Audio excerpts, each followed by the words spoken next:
You're listening to the Options Insider Radio Network, the home of the Options Podcast. For more quality options programs, visit theoptionsinsider.com or search for Options Insider Radio Network in your podcast provider of choice. Listeners can also access all of our programming through our mobile app available in the iTunes and Google Play stores. Select programs are also available via live stream at mixlr.com/options-insider. That's mixlr.com/options-insider. Don't forget to follow along with your favorite programs and submit your own questions for the hosts at twitter.com/options, stocktwits.com/options, facebook.com/theoptionsinsider, or via questions at theoptionsinsider.com.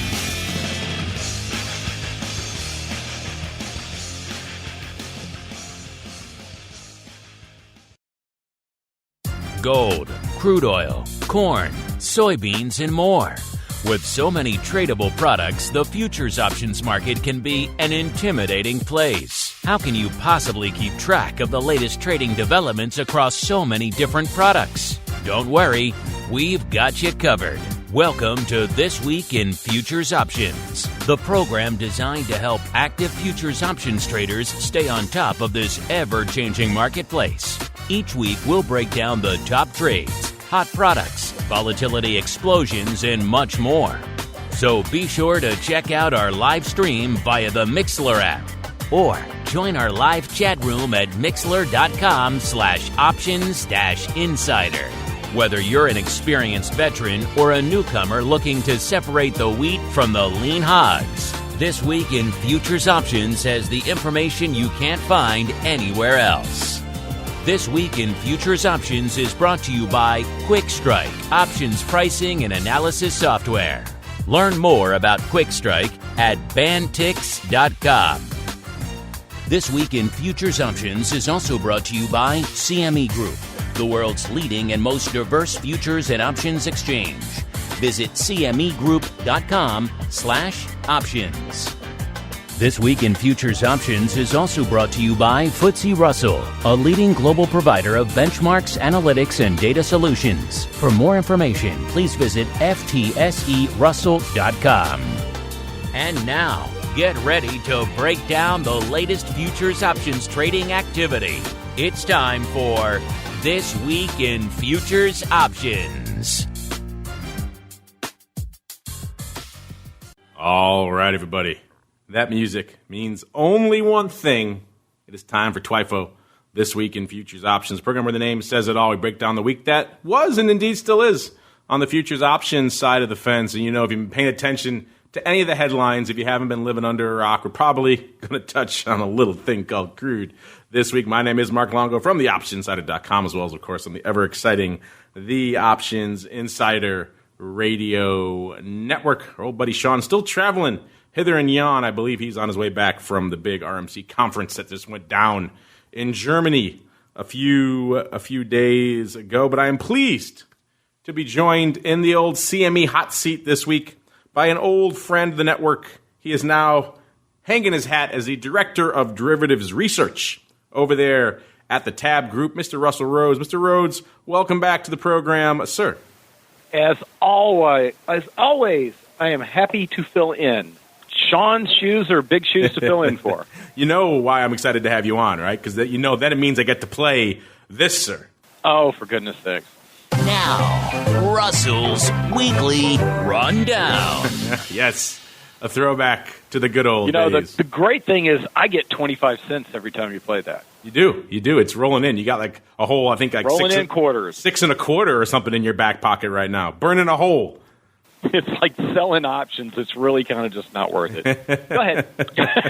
There you go. Don't let our old friend Mr. Schlesinger hear you say that, sir. He'll come. Not worth the stress. He'll come knocking on your door. But let's see what's knocking on the old door this week, Mr. Rhoads, in terms of what's moving and shaking. By the way, you guys, as always, can play along with the home game. CMEgroup.com/TWIFO.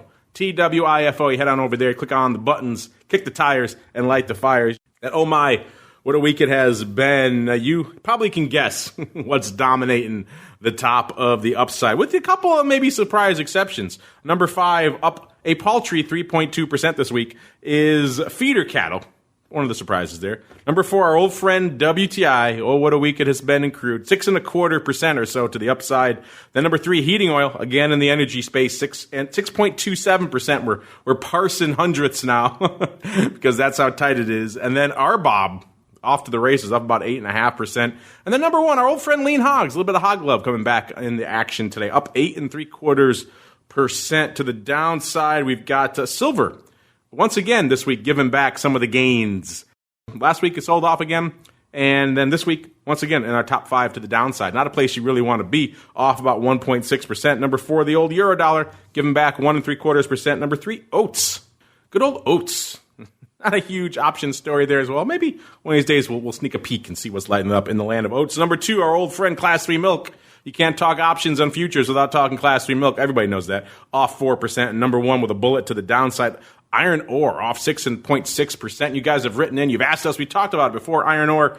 I wish there was an option story to parse. In fact, we were just talking about this on the option blog not too long ago. Even the folks over there at Fidelity talking iron ore this week. How crazy is that? But there's just not an options real story to go along with the futures move. So we could talk the futures sell-off, but options, volatility, term structure, skew, all that good stuff we like to sink our teeth into, most actives, it's not really there. But when we're talking most actives, Mr. RHOADS, you've been pretty active over there in the land of derivatives at TABB, cranking down and crunching what I believe you refer to these days as your options liquidity matrix. So a lot to parse. You've been crunching the numbers. Let's look back a little bit. You're looking at your numbers here for your, what's been lighting it up in August, lighting it up in over this year so far. We're going to get to crude. I want to let the audience twist a little bit. So what's been lighting up your matrix so far here as you're crunching the numbers for the year? Well, it's mostly interest rate options have just been going nuts. And I think, and I don't think they get enough love on this show, even though if you look at, gee whiz, the top 5 of the top 10 markets in August for the options on futures markets were interest rate related. Eurodollars, 10-year, the Euro mid curve. I love that. I just love that. That's a little bit longer dated Eurodollar. The 5-year and the 30-year. The 5-year was trading more than the 30-year. 25 years ago when I was like a lot of other people and actually on the floor of the Board of Trade, never in a million years would you have thought that you would have had more 5-year trading than 30-year trading. It's funny. You mentioned that, they don't get a lot of love on the show, and you're right, they don't. And what's interesting about that, one of the primary reasons for that is my usual cohorts on this program, both Sean and Nick, both former rates guys, both former Eurodollars traders, and both of them, it's like pulling teeth to get them to talk about it now. They stepped away. They stepped away and they're never coming back. They refuse. It's like Vietnam. They don't go back there, And so as a result, it's ironic. We have a heavy presence of former rates guys on the show, and yet they just don't want to go there. And so it's kind of funny. So I feel bad dragging them there sometimes. But since you're here, maybe we can get into that in a little bit. If you cutting your teeth there, sir. I'm happy to talk about anything. You know that. What else is on your radar? What else is lighting it up? Let's look year to date. And Eurodollars kind of is just. It almost needs its own chart. Eurodollars is always up there, but the average daily volume through August was, and this is the option, again, this is the options on futures. I don't want to keep saying that over and over again, but it's the options on futures because that's what this show's about. And year to date, the average daily volume in the Eurodollar market is like 1.2 million. Last year, it was 715,000. Just think about that one a little bit. Get a little Fed action, get a little central bank action. Hey, all of a sudden rates come to life, huh? Yeah. Who'd have thunk it? All it takes. And that's going on, and the volume in the S&P, and this is not just the options on the futures, but the volume in the S&P 500 arena is still under pressure, even though they had a great August. Equity options are off a little bit. Ag options have been doing very well this year. I think we have the Chinese trade war to thank for that, because you never know if they're going to buy stuff or not buy stuff, and when a big buyer of something, you're not sure if they're coming in or not, that creates uncertainty, and that creates option trading and volatility too. Oil option volume was kind of flat in August year over year. Keep in mind the numbers I've got are before, like last week. But year to date, they're actually off about 20%. So I have a funny feeling that number is going to change an awful lot between now and. What could you possibly be referring to, sir? I don't know what could possibly. I don't know. We're teasing and twisting people in the wind. Yeah, a little bit of a tease. We'll hit a couple more, and then we'll get into the madness that is Crude. Again, you can check this out for yourself pretty soon. I think it's going to be released forthwith, sir, on TABB Forum. This matrix, sir. It may be there. Now, you have to register. I know that it's behind a wall, but it doesn't cost you anything. I get beaten up every time I tweet. A free wall isn't the same as, TABB Forum, but all you got to do is, just give us your email address. Just agree to let Russell contact you at 2 a.m. with his latest matrix via cell phone, and then a text message, and you'll be good to go. Of course, TABB Forum is the place you want to go. Let's break them down really quickly here. The numbers for the top 10 here for the year. Again, this is year-to-date average daily volume. These numbers, if you have issue with them, take it up with Mr. Rhodes. These are his numbers here. Number 10, on the bottom of the 10, the beans, good old soybeans. Year-to-date ADV, 56,600. Number 9, gold, COMEX gold, 63,000. Those sound like a lot. When we get to the top of the top 10, you'll see why maybe not so much. Number 8, good old WTI with 132,000. Number 7, the 30-year.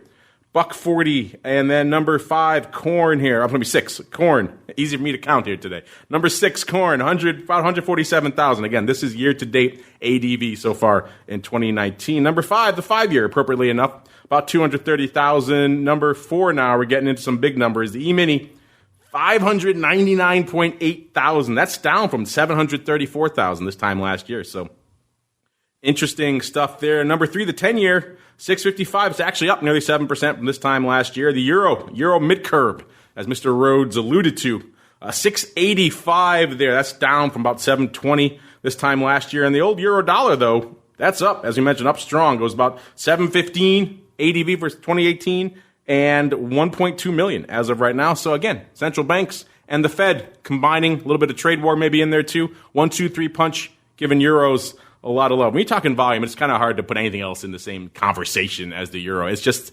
such a beast unto itself. We can probably do a whole show called This Week in Euro Dollars. I'm not sure who would tune in outside of the euro dollar pit, but we could do it here really quickly. We've had a couple of complexes, and then we got to keep on rolling. Let's look here. Ag's ADV up 0.6%. So the ag complex from AUG 2018 to 2019. Currencies actually down about almost 24%. So that's why people write in, why isn't there more FX on the show? Hasn't been a lot lighting it up in FX land of late, outside of some Brexit bubbles and things like that. Metals monthly ADV up nearly 90% August from 2018 to 2019. So that's a big jump there. But speaking of big jumps, we got to get to Mr. Rhodes. We can't tease them anymore. I'm not sure if you heard, but some stuff was happening in Crude. Did you hear this week, sir? Did something happen in Crude? I know you're busy, nose to the grindstone, preparing your liquidity matrix. I was at 100. I was at somebody's 100th birthday party. Let me ask you this before we get into some of the numbers and things that have been going off. It's been kind of a bit of a recurring theme on some of our other shows this week. In fact, we just got off the option block, and it was a theme there as well. That the market overall, take it however you want. If it's crude, if it's vol, if it's the vol products themselves and the equities, whatever it is, seems to be maybe underpricing the enormity of what happened this week. Are you on that train, or do you think it's pretty much fairly priced? I actually, I know that the Twitter sphere and everything else is just full of all these people that said, I knew it. But Sunday night, I'm still on a group chat on the text with former and current FIBO instructors. We all kind of bounce things off each other periodically.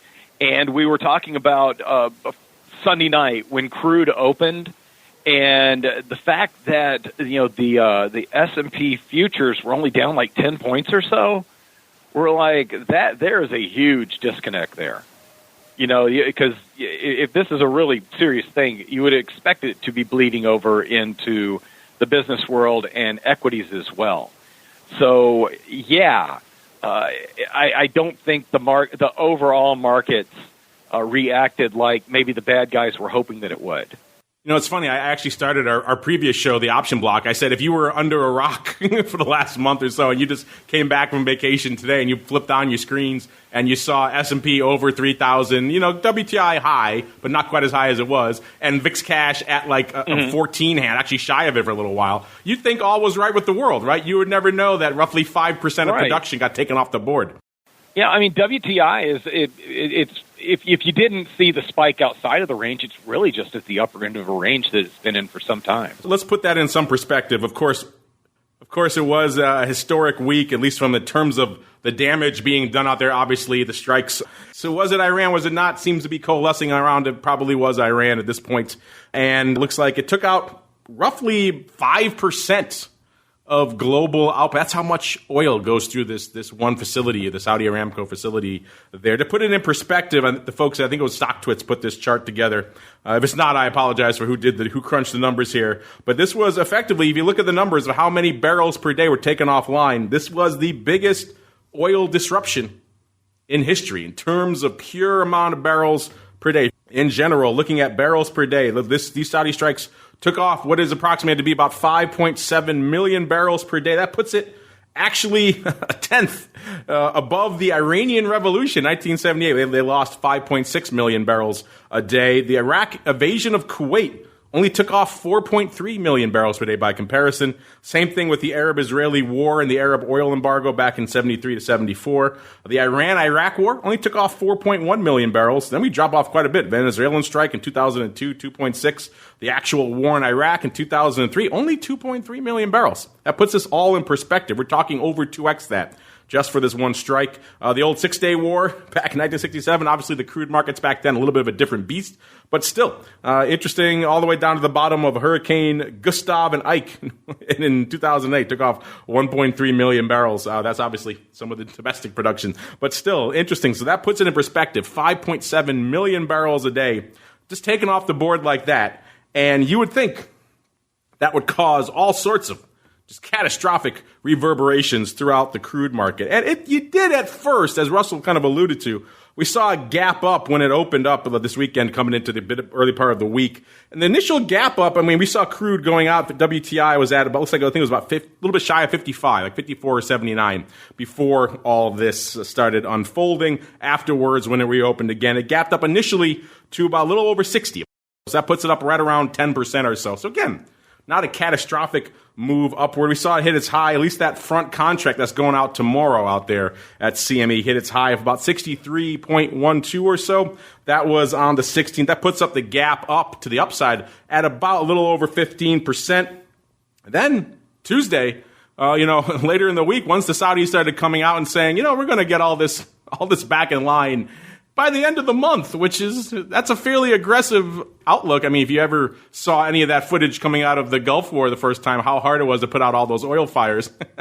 That's an impressive amount of work, but the Saudis say they can do it. The market clearly believed in them because we saw that pretty much turn around, got down to about 58 and a quarter or so on Tuesday. Wednesday back down to about 57 and a half. Coming into today, of course, with all this news of the Iranian strikes and, the Secretary of State saying it was an act of war and everything like that, we saw WTI spiking up a little bit, that front contract getting up to about 59 and change, 59 and a half today. As of right now, it's settled off a little bit again. That kind of goes back. Russell, there's been another narrative here, and this seems to reinforce it very starkly. We've been talking to some market makers and others in the WTI space on the show lately, and they've all been saying that, and other guests as well, that, every pop there is in crude, it's just a chance for the market to just fade the hell out of it, sell all of the upside calls they possibly can, because the overarching narrative is still languishing global macroeconomic demand is just falling off a cliff, and that's really the narrative. And so any pop that happens, they're just taking it as an opportunity to sell. It would seem like, given how the price action is right here, this seems to reinforce that. What do you think?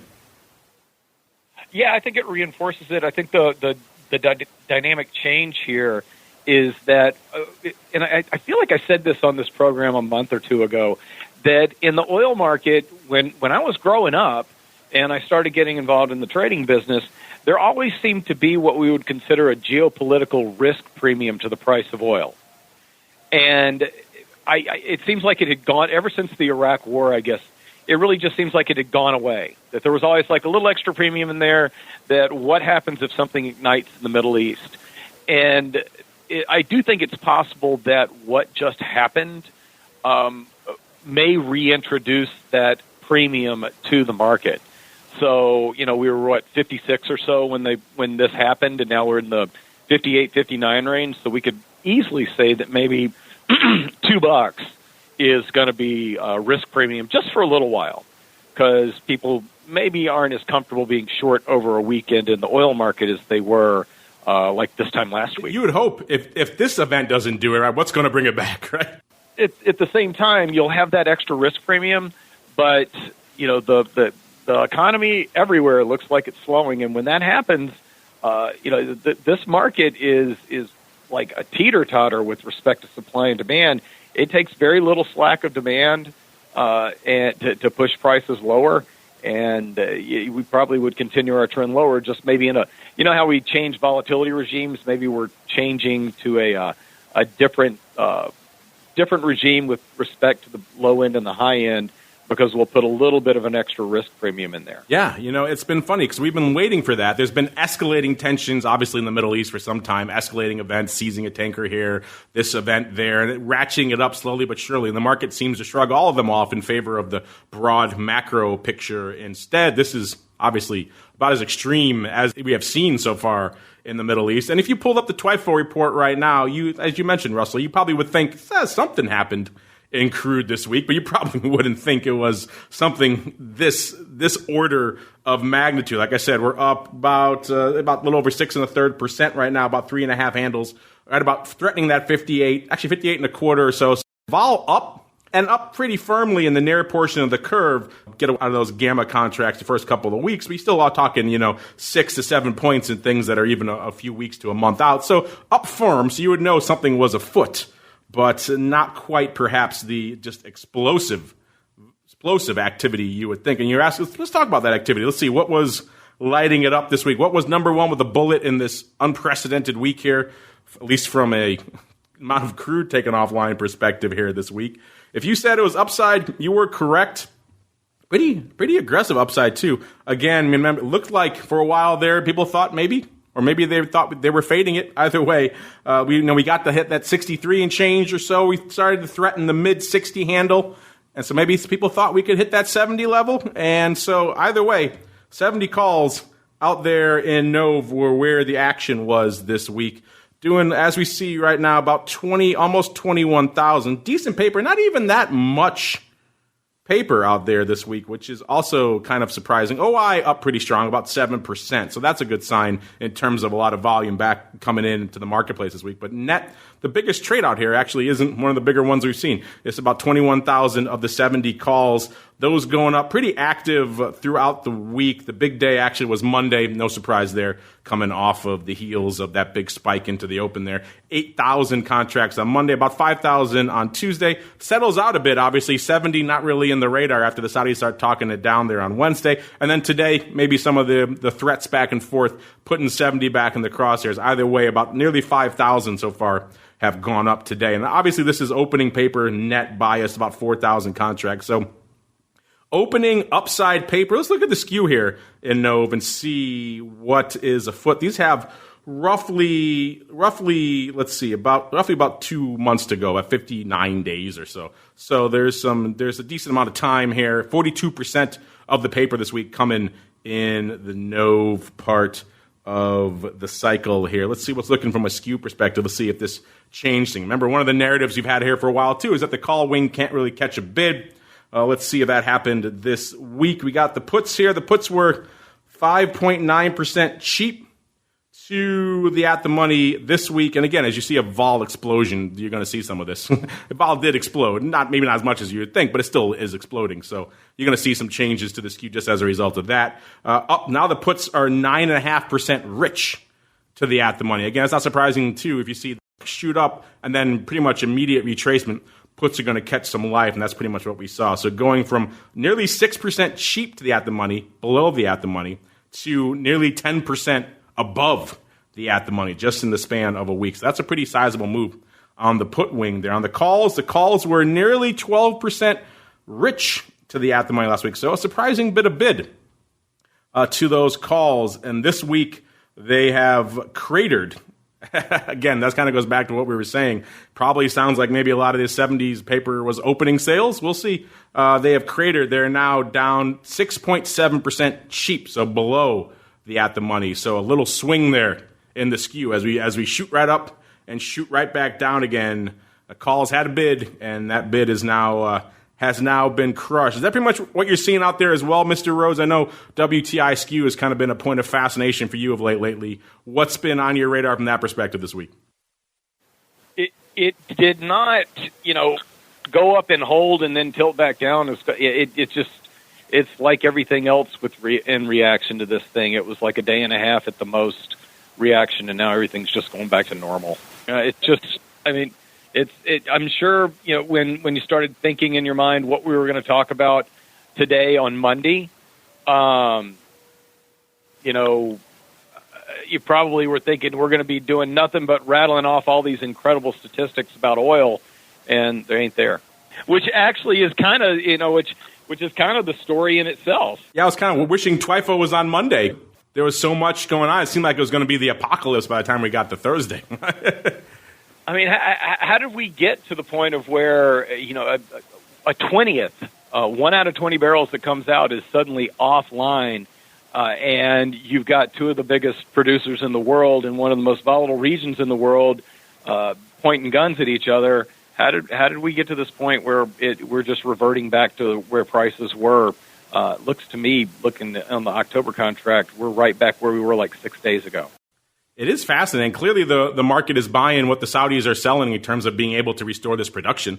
I mean, this would be an unprecedented level of restoration. I don't think anyone's restored this much capacity that quickly in the past. But I guess if anyone's poised to do it, I guess the Saudis are the one. I guess we'll see very quickly. Well, they can tell us they're going to do it. They can say, hey, we're doing it. And I don't know how easy it is for us to check. Yeah, they have those reserves they can kind of dip into a little bit, too. So that kind of muddies the waters. Yeah. I'm going to ask you about your liquidity matrix. Obviously, these numbers are pre this weekend, so that's not in there. But were there any nuggets that really stood out to you as you were crunching your volatility monitor? I actually have the numbers going through a couple of days ago. And so I had already started updating it. And even with the spike that we had in oil volatility this week, calculating the average 30-day at-the-money volatility for the oil options, it was 32.35 or 32.35% on average in August. It's only up around 34.6 for this month. Even with what just happened, it only got as high as 45. Yeah, I mean, the narrative coming out of this is just kind of a collective shrug, it seems like, across the board. It's kind of hard to really wrap your heads around this. If you had seen something, what the analogous, some massive names in the equity space announcing their earnings had been annihilated, as a result, you would see, huge reactions out there, and yet you're just not seeing it. This is a Seinfeld event. It is. I mean, that's what I would, when people would ask me about news items that didn't move a stock and weren't anticipated by the options very much, I'd just say it's a Seinfeld thing. It's about nothing. Nobody cares. Or people care. We're talking about it, but still it was about nothing. Whoever would think we would say that? And it's just odd. In a million years, I never would have thought by this time this week, I would have thought that it would have come in some. Because it usually takes about a day and a half, 2 days for these things to reverse. But I didn't think it would come in this much. Yeah, I was thinking, we're going to have so much to parse on Thursday on TWIFO. It's going to be just madness. It's going to be, we have to have a double-length show. We're going to have all sorts of experts in to parse what's going on. And the truth is, you're right. We saw a little bit of a blip, and then it's come in. Even the volume this week, I mean, it's decent, but it's not blowing the doors off. It's a very strange thing. We could keep parsing it, but let's talk with some other places where I know this is also your neck of the woods. I don't know if you know this, Mr. Rhodes, but you used to like to talk about equity volatility. Did you know that? I used to. I used to spend a lot of time paying attention to it. I still do. That used to be your I've re-upped the work on the VIX book. Every author I know who says that always say it so glumly. I'm writing a book again. I've re-upped the boycott. Well, it's just because my publisher's flying over from London to check in on me next week. And so, yeah, I need to do something. Well, when the big dog's in town, I guess you gotta make it look like you're doing something. Vol is doing a little bit of something this week from a broad equity perspective, but maybe not, again, kind of keeping with that narrative of the Saudis and crude, maybe not doing as much as you would think. Getting a little bit of a lift today. It's kind of a weird day. We saw markets again rallying today, and most of the indices were looking actually pretty good throughout the week. Of course, we had the Fed earlier this week kind of given the equity markets a little bit of lift, pretty much in line with what we were thinking. I think the futures went out somewhere around 80-odd% in terms of the Fed watch, in terms of expecting that quarter point cut, which is pretty much exactly what we got out there. In terms of where we're living out there right now, by the way, listeners, if you're playing along with the home game, head on over to the equities section. Let's start in Russell 2000 land. Our buddy Sean couldn't be here, so let's see what he's been up to in our absence. And Russell, off a bit on the week, actually. Russell, you said for a while, has kind of been dancing to the beat of its own drummer. Not just the Russell we have on our show here today. He also does that. But the Russell 2000 in particular, off almost 1% here this week, about 1565 or so, right around the at-the-money strike. And we've seen for a while the narrative out here has been kind of out-of-the-money puts is kind of where all the action is in the Russell 2000 options over there at CME. And that continues to be the case this week. The big block is about 1,500 of the, ironically enough, 1,500 puts going up out here in the week 3 in Nove. That's where pretty much the lion's share of the action is this week. Let's go on out to the S&P 500, the E-mini SP 500, see if that's a similar case. By the way, let's do a little vol breakdown while we're at it. It's a VIX cash hovering right around a 14. That puts us actually up. It was a 1330 or so earlier in the session. So we have seen a little bit of vol ticking up as maybe the market's starting to digest what's going on over there in the Middle East, and indeed coming out of these European central banks as well. So about 14. That puts us down a little less than a point from last show. The volatility, aka our old friend VVIX, at about a 97 or so, puts us down about almost 4 handles from last show. And of course, our old friend RVX, weirdly, aka the VIX of the Russell 2000, is weirdly unched from this time last week, almost exactly. It was about 1870 last week. It is 1875 now. You know what that means, listeners. VIX moving all over the place, and that puts that spread even wider than it was. It was over a 5 handle for a while there today as VIX keeps moving around and RVX seems kind of locked at that 1870 or so level. Now it's come in a little bit as VIX cash has gotten a little bit of love. It's still at about a 470. Mr. Rhodes, at this level of that kind of VIX to RVX spread, does this start to make the hairs on the back of your neck start to stand up a little bit, sir? Maybe there's some opportunity there? Gosh. I could go either way on that one. You know, it's not... I like to look at it as a ratio more than looking at it as, just one minus the other one. So, what is this, about a 30% premium or so? I wouldn't, not quite yet. Not quite yet, huh? Not quite, and we can't trade it anymore, but when we had I think we can't trade it anymore, but because I remember they were delisting the RVX futures contracts. But the spread's okay, it's not great. You could think about buying VIX and shorting RVX when you have the futures to do that. I'd want another point or two before I thought about doing that. It is a little more difficult, and I got to leg through the options on the underlyings themselves now to really to make it happen. Yeah, now it's just it's a difficulty. We'll put it that way. The only reason that I would actually give some thought to buying VIX and shorting RVX or buying S&P volatility and selling Russell volatility is I think a lot of people will be shocked if we make it through the end of this year without some sort of big sell-off in the equity markets or some sort of big geopolitical event. And when that happens, you will see it hit S&P 500 volatility much harder to the upside than Russell 2000 volatility. So if you can come up with a really cool way to maybe take a lot of the pricing risk out of there and get long vol on the S&P 500 and short vol in the Russell 2000, I can give you a fundamental argument for it right now, and I can't argue against the pricing here, but I think you might get a better opportunity to put it on at some point. Well, I know one of the highlights of your liquidity matrix this time, you kind of touched on it at the top of the show, are the E-mini S&P 500 options doing some paper in August. Go figure. Any nuggets standing out to you in the E-mini this past month or indeed this year, sir? The volume in the S&P, is just very reactive volume-wise and volatility-wise to moves in the underlying market. And even though we had some okay volatility events earlier in this year, you didn't see the panic type of buying that you've seen in the past in S&P 500 options. It's kind of like, I don't know if everybody was like, nah, nothing bad's going to happen until the second half of this year. I feel like, and then I also saw some decent volume trends periodically when vol was low, looking out at the September, October options, like maybe people were getting smart and buying their insurance when it was on sale. But these moves that we had in August, it looks like not everybody bought, and there was actually for the first time this year, maybe some panic type buying of protection in the S&P options. And they're basically interchangeable without getting into the weeds too much as far as the options on the S&P futures, the index options, and the options on the ETFs.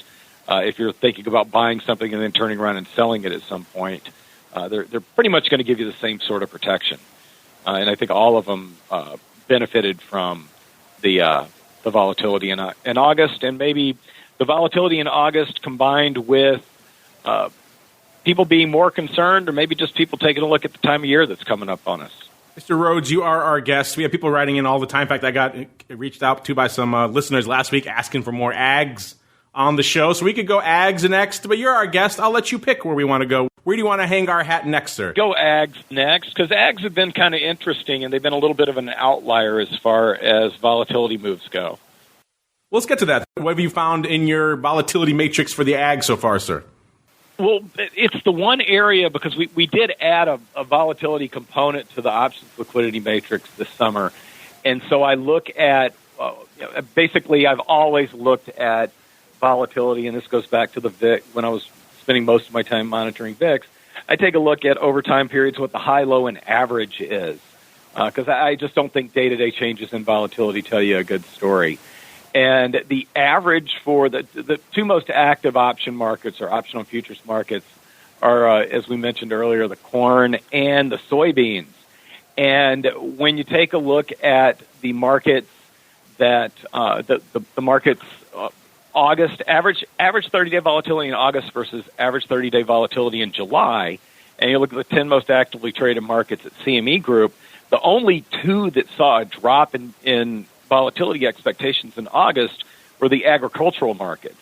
And you've got to assume that's just because they had been in the news so much all summer with respect to the continuing, I don't know if it's brewing, continuing, agitated trade war, I don't know what it is, but based on those markets reacting and then people being concerned about future reactions, to whether or not China's going to be buying a whole bunch of the stuff we grow here in the Midwest. Yeah, if you talk to the soybean folks, they are a grim lot right now. They're saying this is volume and growth and demand that's never going to come back here to the U.S. It has moved to Brazil. Brazil has increased their infrastructure and their growing capacity to be able to deliver that, and also Chinese demand slowing as all of their hogs are dying from swine flu. So kind of a bit of a 1-2 punch.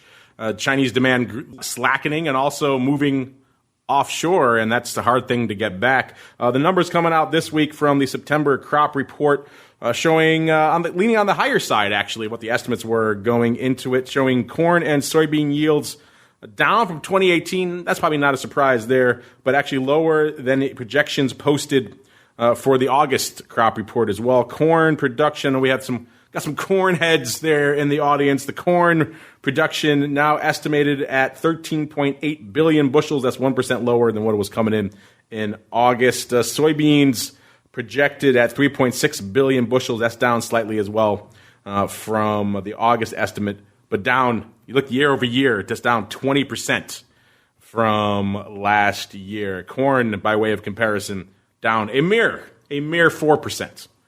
By comparison. Let's hit on that corn really quickly because it was a fairly active week out there for corn. Looking here, it's at about a 373 right now. It's up a little over 1%, about 1.15% or so. Not a lot going on from a vol perspective out here, but in terms of action, it actually was, again, effectively these dailies. There are dailies now, these ACK weeklies that or the ACK contract is going out pretty much in a day. Going up to 365 puts, that's where pretty much the lion's share of the biggest trade of the week was. The actual lion's share of the paper was in D's with 36%, about 29% coming in this ACK contract here. And the ACK puts, 365 puts, so these are slightly out of the money puts here now, doing about 18,000 contract. The big day was Tuesday, 7,200. Also pretty active today, about 5,500 today, about 5,000 yesterday. So the latter portion of the week kicking into high gear for these 365 puts.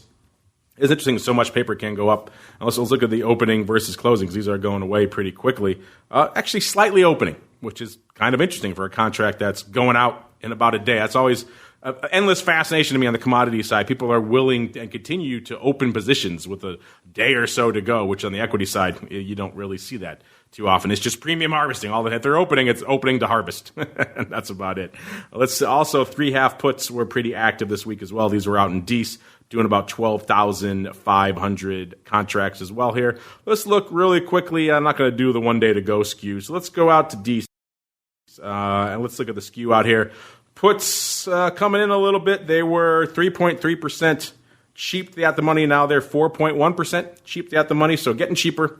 And the calls were 5.2% rich. This week they're 5.6%. Get a little bit more bid to the calls, a little bit more life to the upside, a little bit of weakness to the downside. Kind of what you would expect here on the corn side. Mr. Rhodes, we could do beans, but let's... I want to talk about corn for a second. Go for it. All right. I mentioned I'm looking at the 30-day volatility expectations. I'm only using at-the-money options, so I'm not infringing on the VIX calculation. But June, July, August, September. And September's the average through yesterday. Here's the corn at-the-money 30-day corn volatility: 35, 29, 25, and 21 since June. It has been nothing but a straight down line. Yeah, that is interesting. It's a volatility crush or a slow volatility implosion. You think there'd be a market for a corn VIX? Yep. Think the ag guys would like to see something like that? There was one. There was a corn VIX and a bean VIX. I have all these old tickers tattooed on my forearm, and only one. And then I get a tattoo where I cross them out, where they stop quoting them anymore. Well, I know obviously OIV is crude. What was the one for corn? I think it might have been CIV. I think that would kind of make sense, wouldn't it? The CBOT Corn Volatility Index, CIV. Look at you with the obscure tickers. And I just found a quote on Yahoo Finance from June 12th. So I do think they stopped quoting that. I was going to say, are they still disseminating that? Ballyhoo to them if they are. I want to go pick that up. But yeah, that would be. It is fascinating where the vol ball lands and where people pick it up. Mm-hmm. Remember the old GVZ days? Who would have thought gold vol? That would have been a no-brainer, right?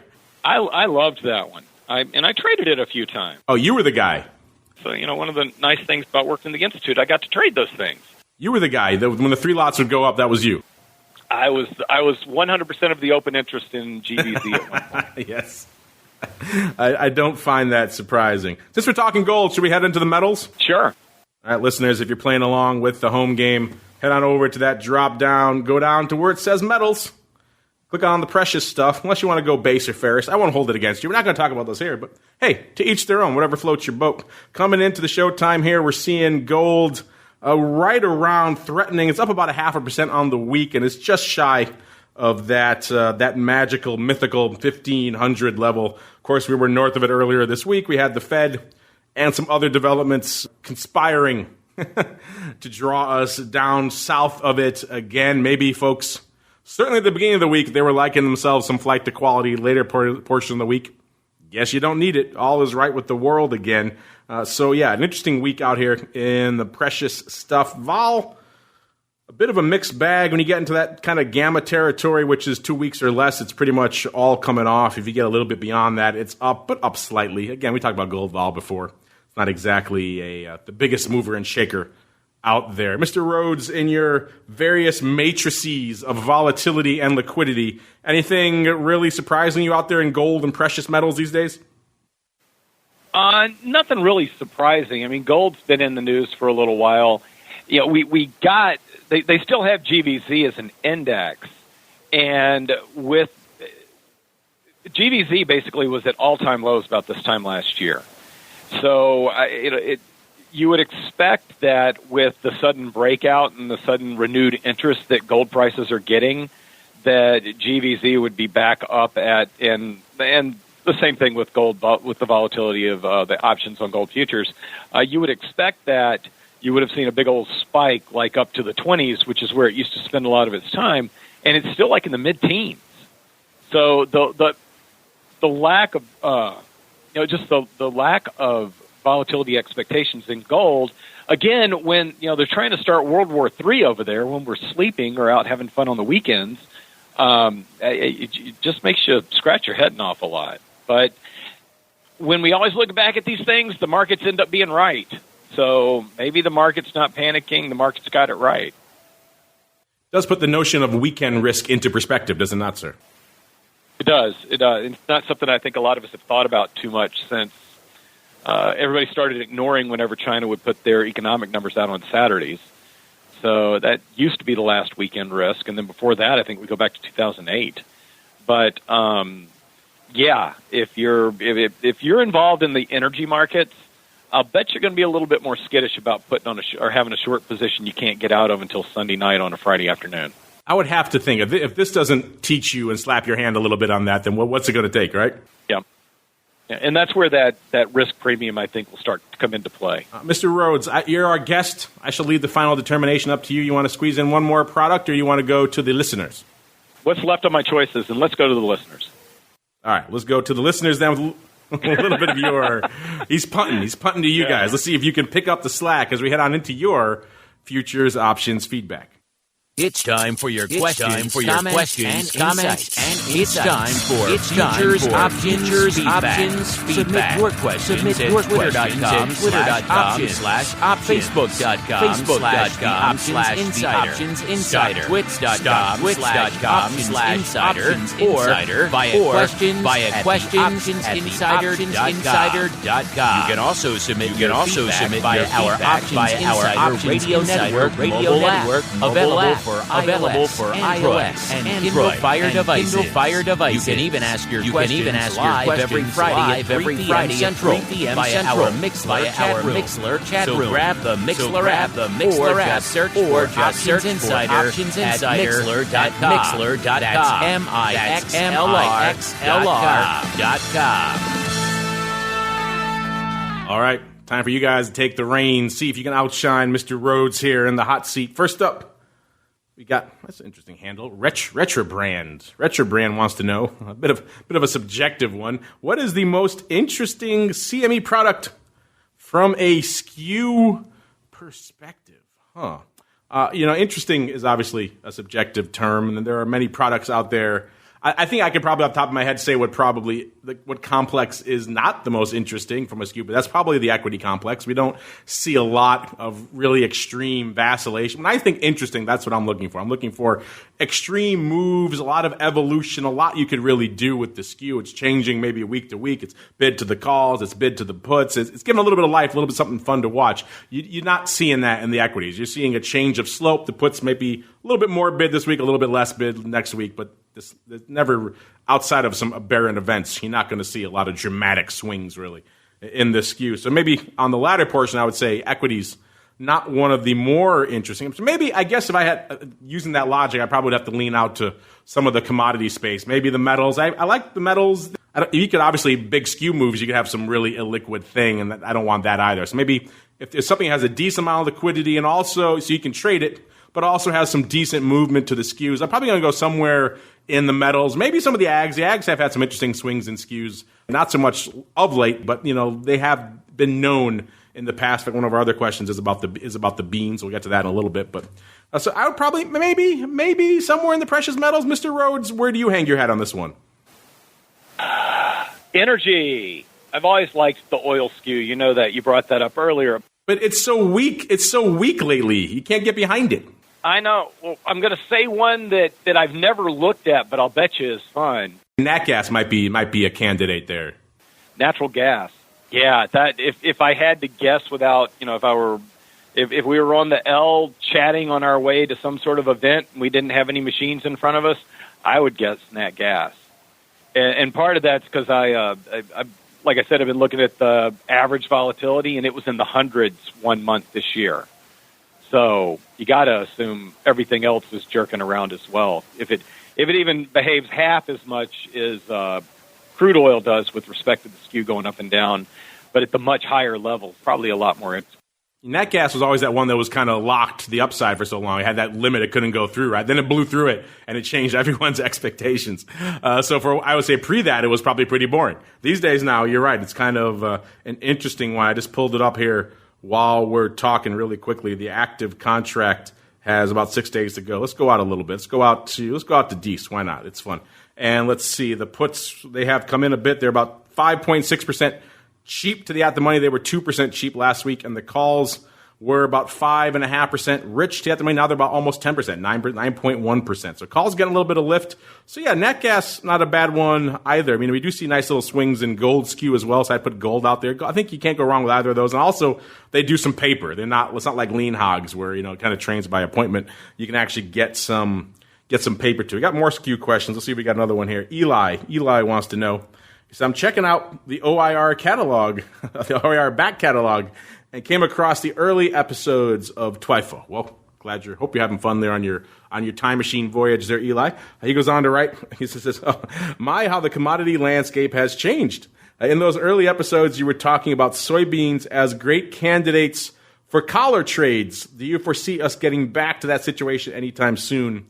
And any other products where collars might be favored? I remember those early days of TWIFO quite well there, Eli. And you're right, that was kind of one of the early stories we were able to really sink our teeth into here on the show. Obviously, this was all pre-trade war, and it was a great environment for collars out in soybeans. Remember, of course, collar listeners are going to be long the futures and then buy a put, sell a call, hopefully to finance that. And what you want, obviously, an ideal structure for that is a put skew that is very cheap, so you can buy a put and get that protection nice and close to the at the money for not a lot of dollars. And then you want a tremendous bid to the call wing so you can turn around and sell that call and probably hopefully pay for some, if not all of that put. And I think back in those soybean days when the calls are so big, you could get more. You can get a credit on that. So that's kind of the ideal setup. You got to put on a long future with very little downside, and you get some nice upside, and you get a nice little, maybe even collect a credit to do it on that side. That was ideal. That was rare. You don't see that very often. That was for the variety of nuances of what was going on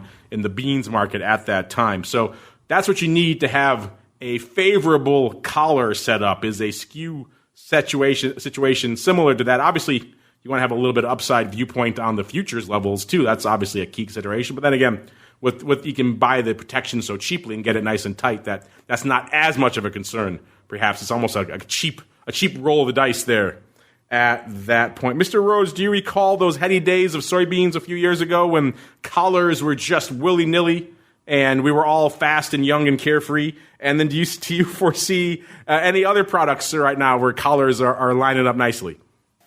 With the soybeans, I do recall that, but I think the fundamentals have shifted around to a point where it's not as easy to do. None of the markets are popping out at me. I've been scrolling through some of the volatility skews trying to see if something makes sense in that, in that same old vein back from when I wasn't even allowed on the show.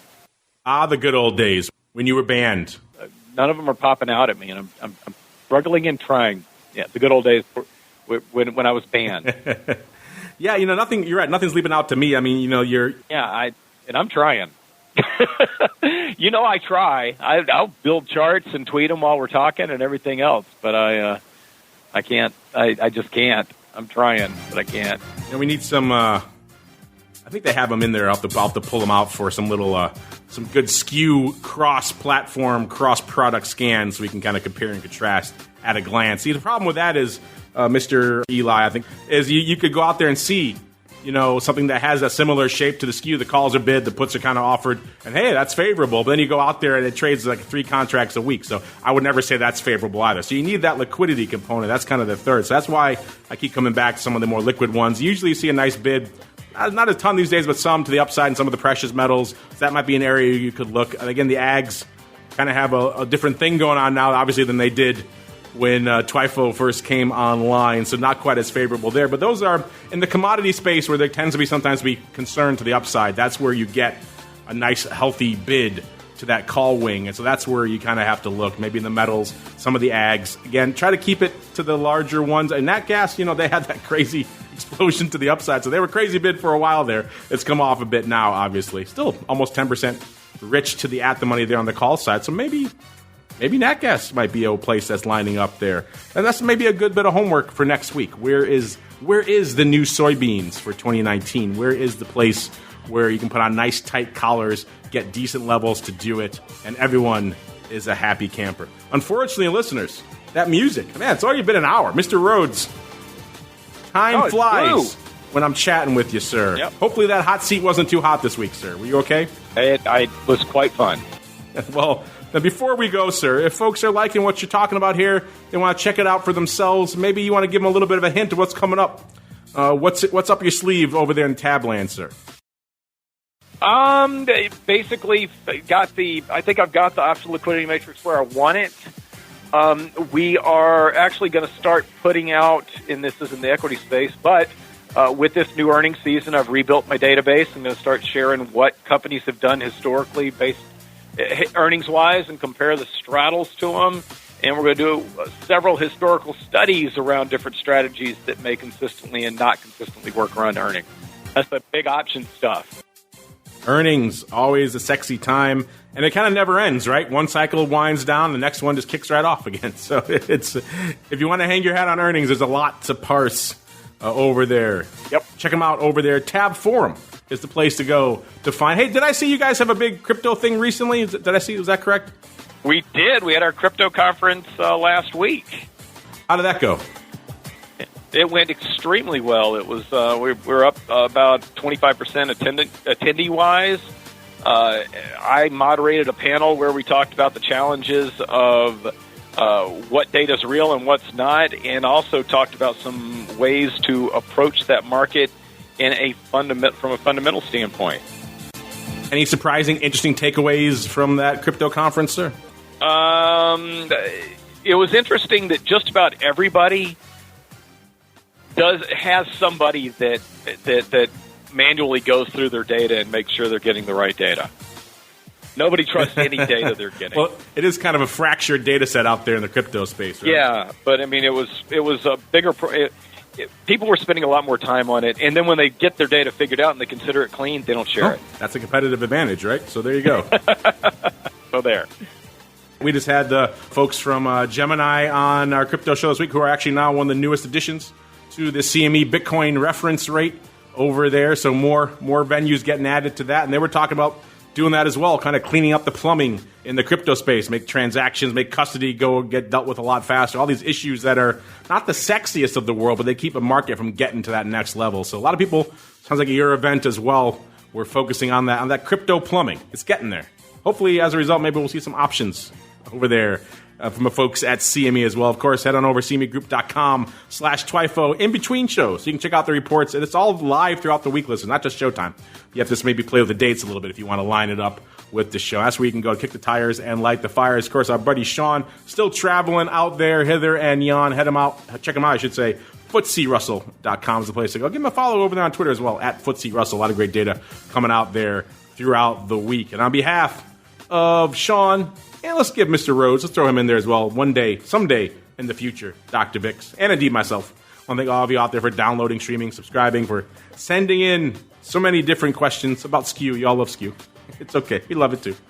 And we'll see you back here tomorrow for Volatility Views, and we do it all back again on Monday for Option Block, and right back here again on Thursday for This Week in Futures Options. This Week in Futures Options is brought to you by QuickStrike, options pricing and analysis software. QuickStrike offers powerful and flexible options analysis and pricing tools via an easy-to-use web-based interface. View prices on outright options or spreads with comprehensive page-level analysis controls. build trades, manage risk, or explore historical volatility, QuickStrike has you covered. With market data reports ranging from open interest to the term structure of volatility, QuickStrike is the perfect addition to your trading toolkit. Learn more about QuickStrike at bantix.com. That's BANTIX.com. And don't forget to follow us on Twitter at QuickStrike1. That's QUIKSTRIKE1. This Week in Futures Options is also brought to you by CME Group, the world's leading and most diverse futures and options exchange. CME Group's markets help individuals and businesses around the world manage risks and seize opportunities. CME Group offers the deepest and most liquid options on futures across all asset classes, including interest rates, equity indexes, foreign exchange, energy, agriculture, and metals. For more information and educational resources about futures options at CME Group, visit cmegroup.com/options. This Week in Futures Options is also brought to you by FTSE Russell, a leading global provider of benchmarks, analytics, and data solutions. Investors in the U.S. and around the world are using FTSE Russell indexes to benchmark their investment performance and create investment funds, ETFs, structured products, and index-based derivatives. Many Options Insider Radio Network listeners will be familiar with the Russell 2000 Index. Russell 2000 futures and options are currently trading on the Chicago Board Options Exchange and CME Group. For more information, please visit ftserussell.com, cboe.com, and cmegroup.com. This broadcast is intended for informational and educational purposes only and does not constitute trading advice or the solicitation of purchases or sale of any futures or options. The rulebook of the applicable exchange should be consulted as the authoritative source on all current contract specifications.